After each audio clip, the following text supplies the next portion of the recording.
kuyafanya. Vijana, sikieni haya, nafasi iko wazi. Amina. Wengi tunapopata wachumba unaanza kuwaza navaa nini. Unahangaika na mavazi, unahangaika na shughuli, hukumbuki kukaa mbele za Mungu kutengeneza. Misingi yetu ni mibovu. Wazazi wetu wengine walikuwa na wake 5, 6.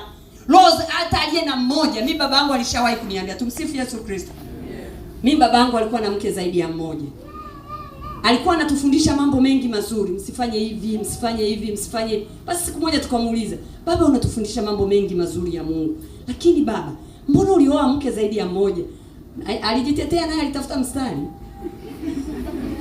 Akasema Mungu alisema zaeni mkaongezeka kama mchanga wa bahari. Alitafuta mstari. Lakini tulimbana. Amina. Tulimbana. Na namshukuru Mungu, neno alilolitamka lilitimia. Alisema, wanangu, wakati ukifika nitatengeneza. Amina. Wakati ukifika nitafanya nini? Nitatengeneza. Akasema, lakini Mungu alisema zaeni mkaongezeke kama mchanga wa nini? Namshukuru Mungu. Babangu mimi alikuwa haumwi, alikuwa afanye nini? Alienda mwenyewe mzima kwa kuwani, nimekuja kutengeneza. Na mwaka aliyosema, mwaka uliofuata aliondoka bila kuumwa. Alilala akaumwa tumbo, baada ya siku 2 babangu aliondoka. Lakini ninachomshukuru Mungu, neno lake Mungu alilitimiza. Amina. Lakini ule msingi na nakumbuka neno aliyotuambia lingine. Akasema, mbona mnanizonga kwa kuoa wake wengi? Nyie mngetoka wapi? Tukamwambia, baba, tungezaliwa tu. Lakini kwa nini? Akasema, wanangu, niwaambieni kitu. Fanyeni utafiti wenu. Elimie niliowaoa na nikaweza kuweka wazi. Hawa ni wake zangu. Yuko mtu anasimama na kanisani unamuona mikono hivi, ana wake zaidi ya 20. Tumsifu Yesu Kristo. Unaweza ukamuona baba yako ukanjua ni mtakatifu wa Mungu. Kumbe huku nyuma vidumu na vindoo. Hatari. Hatari. Akasema, mimi eli yangu wanangu, mimi nimeweka wazi. Wako ambao wakuweka wazi. Akasema, wanangu, fuatilieni muone. Na ukweli, nilikuwa nimeshakuwa mkubwa, nilijaribu kufuatilia, ni ukweli mtupu. Ulivyoingia ugonjwa wa ukimwi, uliweza kuonyesha uaminifu wetu ni mdogo sana. Tumsifu Yesu Kristo. Kuna familia moja katika kijiji chetu, alikufa huyo baba. Aliua watoto wake wa kuzaa, aliua dada zake. Tumsifu Yesu Kristo. Aliua shemeji zake. Unajua ilikuwaje? Tunakuja kupata taarifa, yeye alikuwa na wake hawa 2, lakini kumbe alikuwa anampenda na mke wa mdogo wake. Alikuwa anampenda mke wa jirani. Yule mke wa jirani alikuwa anampenda mme wa dada yake. Mme wa dada yake alikuwa anawapenda watoto wake. Tumsifu Yesu Kristo. Aliua familia. Mtu huyu, nikakumbuka maneno ya baba, aeli yangu mimi nimeweka wazi. Kwa hiyo misingi tunaongelea haya kwa nini? Misingi yetu. Yamkini wewe umekuta unapaona ni patakatifu, omba Roho Mtakatifu akusaidie. Ni wakati wa kutengeneza, ni wakati wa kusimama. Vitu vyetu haviendi. Uchumi hausimami, watoto shuleni ni tabu, ndoa ni shida, lakini misingi mibovu tulio nayo. Tumsifu Yesu Kristo. Juzi hapa, mwezi uliopita, mwezi wa 4, nilikaribishwa na father. Mdogo wake anachumbia. Tulienda huko, sio ni Gongo la Mboto huko. Wakati tuko tunasubiria kuitwa, wazee waliokuwa pale, wanaume na mume wangu na wengine, wakaanza kuuliza, msichana wake wa wapi? Wakataja kabila. Mmoja akasema afadhali. Mwingine akauliza kwa nini? Akasema wale ni wavumilivu, hata ufanye nini hawang'oki. Sio wana upendo. Akasema wale umtoe labda kwa gia sijui ya kitu gani. Akasema wale ni wavumilivu. Akasema maana watoto wa siku hizi hivi ndoa hizi zitakuja kuwaje? Anaongea, anamnenea mabaya huyu mtoto au wanaokuja kufunga ndoa. Anajenga msingi gani? Anasema kuna ndoa siku hizi. Siku hizi kuna wake. Mimi nikaa nasikiliza, nikavumilia, akasema ngoja kwanza niyapate. Akasema kuna wasichana siku hizi. Wasichana wenyewe kupika hawapiki. Hawana heshima. Akaanza kutoa maelezo chungu mzima na wenzake wanashabikia. Ndio. Tumsifu Yesu Kristo. Nikamuuliza baba.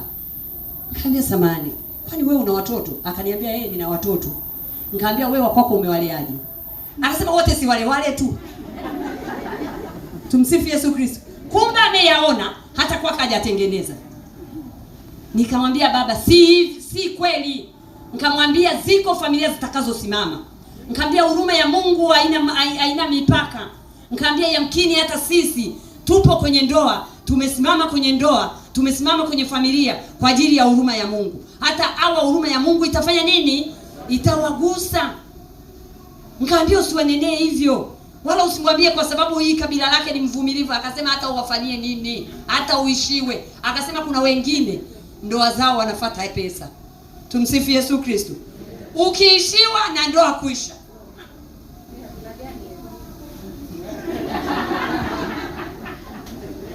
Ukiishiwa na ndoa kuisha.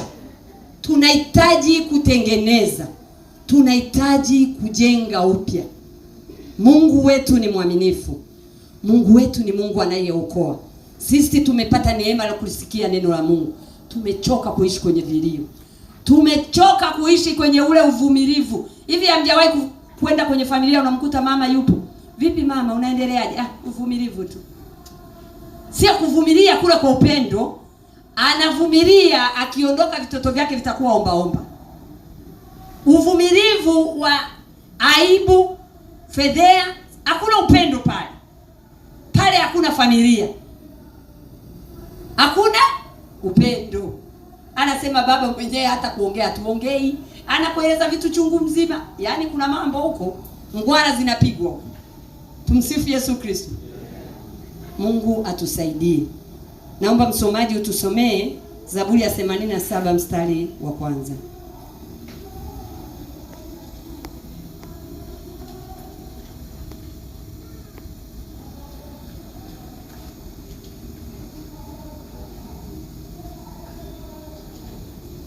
Msingi wake upo juu ya mlima mtakatifu. Msingi wake upo juu ya mlima mtakatifu. Huyo ni nani? Ni Daudi.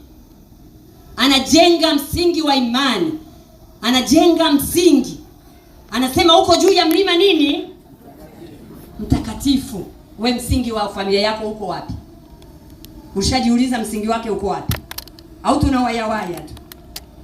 Au tunawayawaya.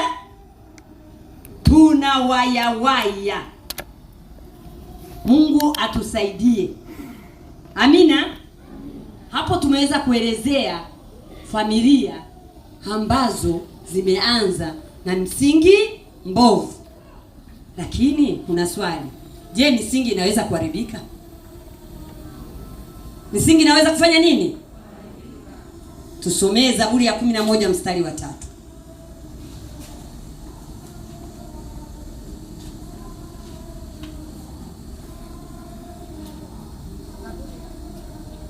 Zaburi ya 11 mstari wa 3. Nitasoma. Amina. Kama misingi ikiharibika, mwenye haki atafanya nini? Kama misingi ikiharibika, mwenye haki atafanya nini? Yamkini wewe wazazi wako wamekujengea msingi mzuri. Si kwamba wote wana misingi mibaya, si ndio? Kuna wengine misingi yao imejengeka vizuri. Toka huku mwanzo, toka chini. Kama tunavyoona msingi wa jengo hili unaandaliwa kwa maombi, kwa sala na kwa kuchimbwa chini, na utafukiwa hivyo. Adui hata uona.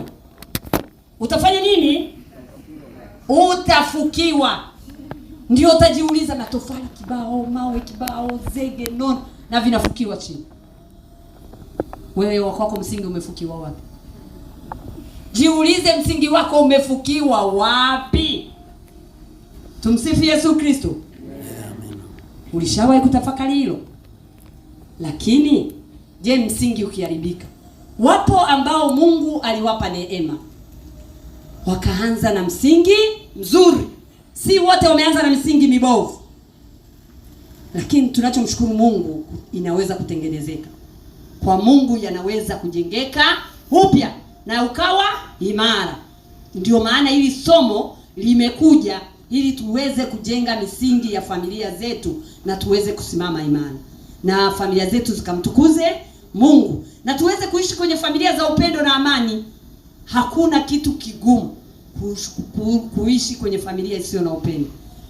Mtoto kivyake, baba kivyake, mama kivyake, ni vilio kila siku huku ndani, ni manunguniko. Tumsifu Yesu Kristo. Lakini kuna je, misingi ikiharibika, mwenye yake atafanya nini? Kuna wakati hakuna kitu anachokiwinda adui kama familia. Jamani, adui anatuwinda usiku na mchana. Kwa hiyo kama anatuwinda, inaweza kuharibika. Inaweza kufanyaje? Lakini ashukuriwe Mungu, inaweza kutengenezeka. Inaweza kufanya nini? Inaweza kutengenezeka. Ndio maana inauliza, je, misingi ikiharibika, na una uwezo wa kuujenga na ukaharibika, lakini unao uwezo wa kuujenga upya. Tumsifu Yesu Kristo. Una uwezo wa kuujenga upya kama Yesu alijenga msingi wa kanisa. Kama Yesu alijenga alilolishindwa Adamu wa kwanza, Yesu akaja Adamu wa pili akajenga kwa damu yake. Pale msalabani akasema yote yamekwisha. Kwa nini asiweze kujenga? Ana uwezo wa kujenga. Amina. Naomba tusome Ezekiel 22 mstari wa 30.